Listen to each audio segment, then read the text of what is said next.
Hey, how's it going everyone? Shinmoke here, and today we're taking a look at the 8.6 bonus update notes. I was tempted to roll this into the 8.7 and then just make another, skin video of its own because there's so many skins, me reacting to the skins in a separate video or something, but I figured I would just keep it as I normally do and just go one patch at a time all at once. Hopefully I can do this all in one day. It's going to be difficult because 8.7, I don't know if you guys know, it's a big one, but these bonus notes aren't too big, but I do think it's big enough for its own video for sure. So let's get into it. These will be live June 29th, so this Tuesday.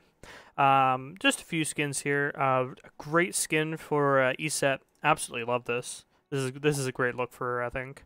I don't think they've done a tech skin for her yet, so that's awesome. And this Terra skin, a whole lot of slurping being done next patch as well. Just saying. Honestly, this ROM skin too, I slurp. You know what I mean? And the Horus one, I've yet to see it in game, but I'm assuming it's pretty solid. And I like Horus, so I'll probably end up getting that. So let's move on to the bonus bounce. So they're decreasing the bonus damage on Soul Gem by 5%. I mean, I don't know. That's not really going to impact anything. I think it's still going to be bought pretty much every game. Well, on applicable mages. I know not every mage likes to get Soul Gem, but yeah, the damage is just one part of what makes Soul Gem great. You know, it's cost effective, has CDR, has the really decent heal on it. I mean, it's a holistic item. It has so many things going for it, and then they just slightly tweaked one thing that was like maybe the second or third best thing about it, instead of the number one best thing, which is probably the heal, but I think also the base stats could be tied for first place. Then decreased the magical power from 90 to 80. I don't know why they boosted it up to 90 and it didn't change the cost up by like 100, 150 gold. I think that was honestly, I don't like the flame. It was a pretty short-sighted change to change it to 90 power and not do anything else. Like, of course it was going to be bought every single game. When the item was first released, it was being bought a ton. And then, like, they just buffed it for no reason. It's like, oh, okay, now it's going to be bought a lot more. Like, what did they expect to have happen? Or maybe that's what they wanted. I don't know.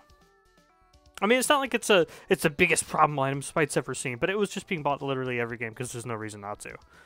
Now, Stone of Gaia decreased. This is a huge nerf. Decreased max health restore from passive from 15% to 8%. So almost half of the amount of health restored over the same amount of time. That's pretty rough.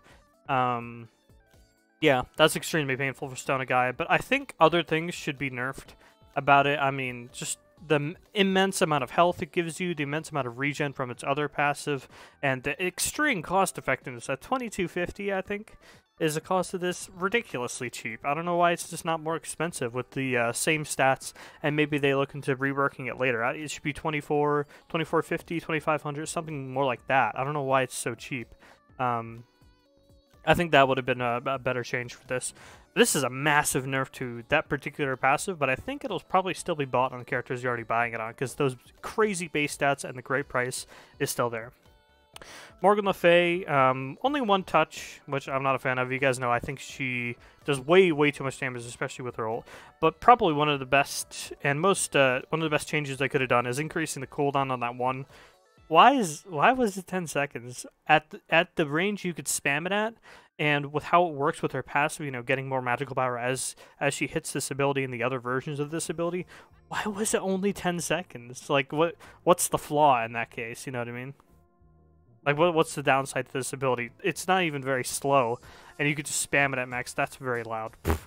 And you could just spam it at very long ranges, and chances are you're going to hit both hits of it. And then Persephone getting nerfs.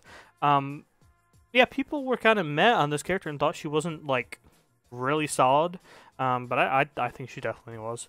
So Harvest, this is her 2, increased the cooldown by 1 second and decreased the bite scaling from 40% to 35%. That's nice. Just the plant spam, the AoE running plant, that spam is so annoying, and I think it's more of like a core thing that they maybe want to take a look at. Like, those running plants are just, they cover the entire lane, and it's so annoying. Not necessarily the entire lane in mid, but where most mages want to sit, it's covering that entire area of where typically mages want to be when they're clearing the wave, or just, you know, 2v2ing with jungler and mid laner. And then Flourish, her dash decreases scaling by 10%. Makes sense, so she's less likely to get the crazy dumb one-shot when she just walks into where she has a bunch of plants, jumps. The jump itself does like 500-600 damage, and then the plants, she has like 3 or 4 plants, they do like 800. So I guess reduce out a little bit. That's fine, I guess. I mean, a little band-aid going on there. King Arthur, some massive nerfs to King Arthur. Nerfing 4 of his abilities damage-wise. So as you guys know, I made that video about King Arthur, and this was one of the reasons I haven't done the King Arthur guide yet. That and laziness, of course, that definitely plays a role. But this is one of the reasons, because like I felt a nerf coming, and I was like, all right, what are they gonna nerf? I don't want to say like he procs so many items, buy items that proc off of abilities, you know, say something like that, and then they change it to where items don't proc on him.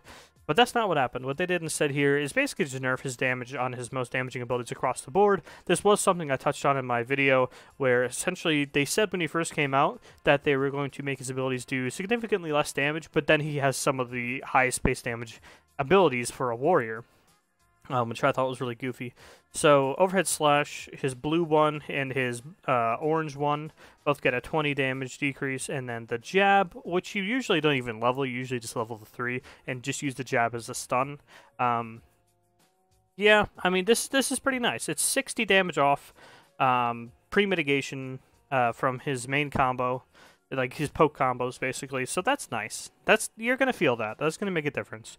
And then a huge nerf to his orange ultimate, so 40 damage off of that base, and then 2% off of landing hit HP damage, like the HP base damage. So chunks for a lot less this ability. It's not as crazy as it once was, thank goodness.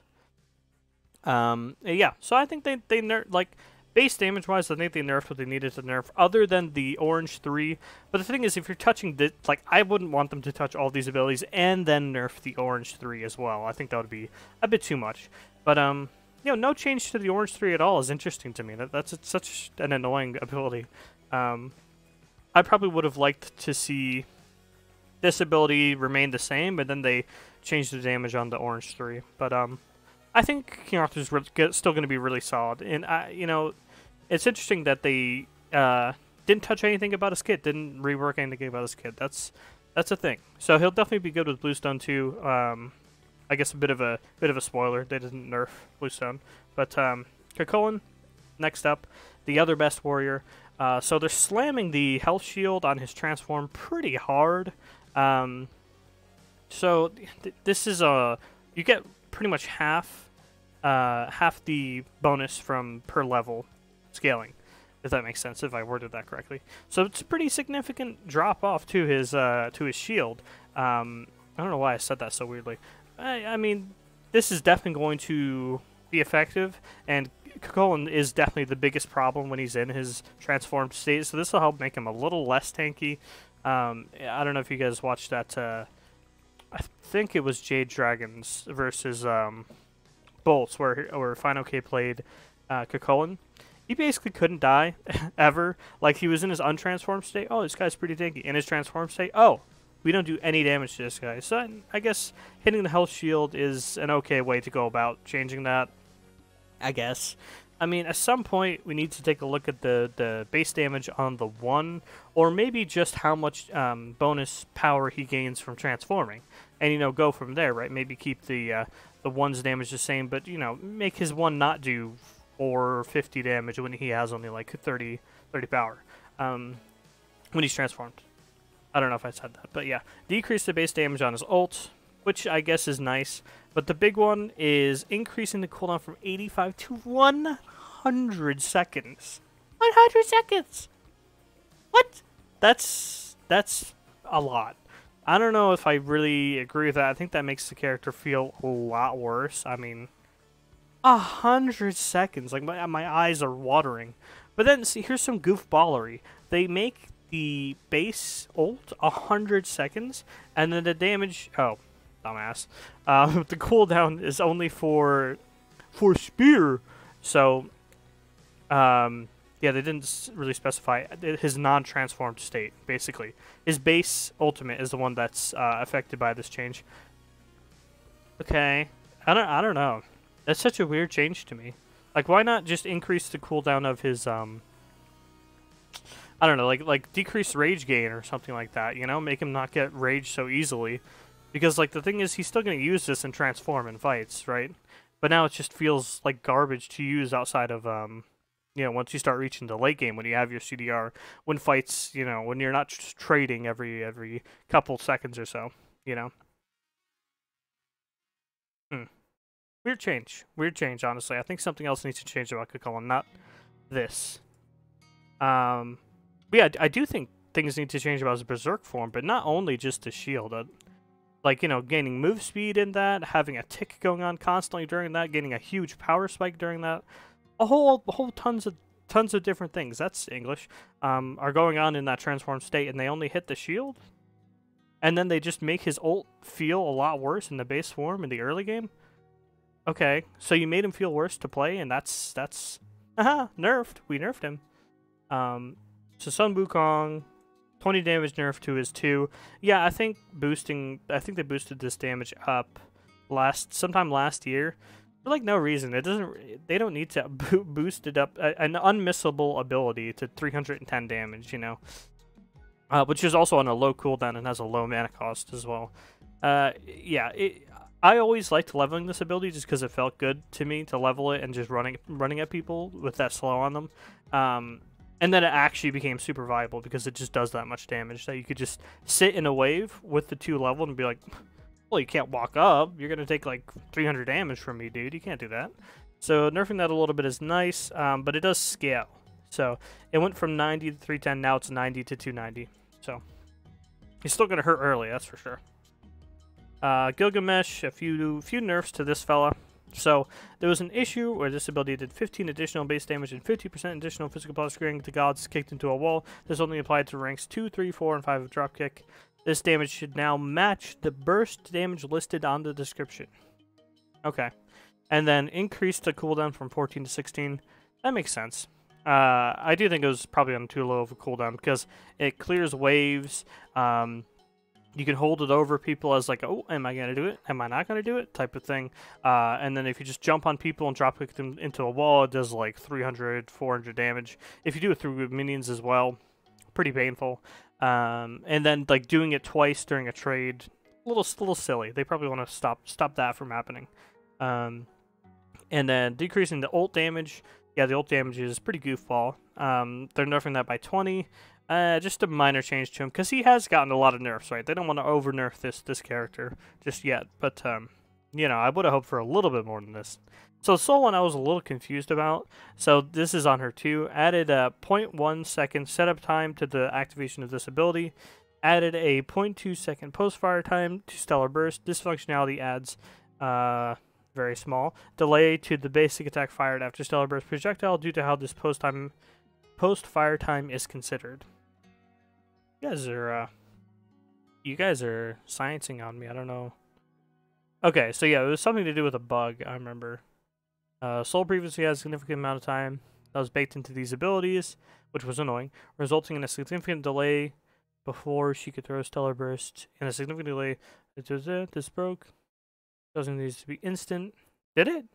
Oh, I actually played Soul a little bit. I didn't notice that at all. Huh. Have this delay returned. These delays are introducing to providing a small window of things like animations to play without breaking, less clunky visuals, but preserve the clunk-free gameplay. Okay. Yeah, I don't know. I thought I played Soul at least enough to notice that, but I never noticed that. Whoops. My bad, I guess. Giannis getting an ult? Nerf. Everyone liked that. Everyone in the entire world is very happy to hear that. So now it goes from 300 to 700 to 300 to 600. Nice. Okay, 100. A whole 100 damage. That's nice. Off the base. And 10% off the scaling. That's really nice. I mean, this ability is still going to hurt a ton. Like, it's like if you get clipped with it, cross map, yeah, it's going to hurt a ton. But at least a little bit, they're slowly chipping away at having this ability literally one-shot you. So, cool, I guess, yeah. Alright, I'm still not the biggest fan of this ability, you know, being able to take your team all the way across the map, or just one-shotting someone across the map. I don't really like having both those things on one ability. I know the whole one-shotting people across the map doesn't really actually happen that often, but, you know, Whirlwind makes great reads with the character and can make those snipes happen. You know, so there's even just, like, the thought of that being possible is kind of irritating to me. But anyways, a nerf to Ryzen, which kind of sucks because Ryzen's super hype in my opinion. He is annoying to play against, but he is a really hype character. So, I don't know. This is his one. I don't know why it was on a 9-second cooldown. Like, it's got crazy good range, decent projectile speed, easy to hit. At 9 seconds, yeah. I think that was a bit much. 10 seconds is still really short, too. I don't know if that's really necessarily great. Maybe like a 12-second on it, because it does so much damage. It is free to hit. And then Raiju, decrease the mark duration from 4 to 6. I mean, from 4 to 6 to just 4 at all ranks. I mean, this isn't really going to change much. In my opinion, when you hit the 2, you either pop it immediately or don't pop it at all. Like, well, I should say pop it within the first second or 2, or just don't pop it at all. So this I don't think changes anything, and this I think could have been a little bit more harsh, to be honest, like up into 12 or something. But yeah, that's the bonus patch notes. Let me know what you guys think in the comments. I almost said in the description. Yeah, edit my description to let me know what you think. Thanks for watching.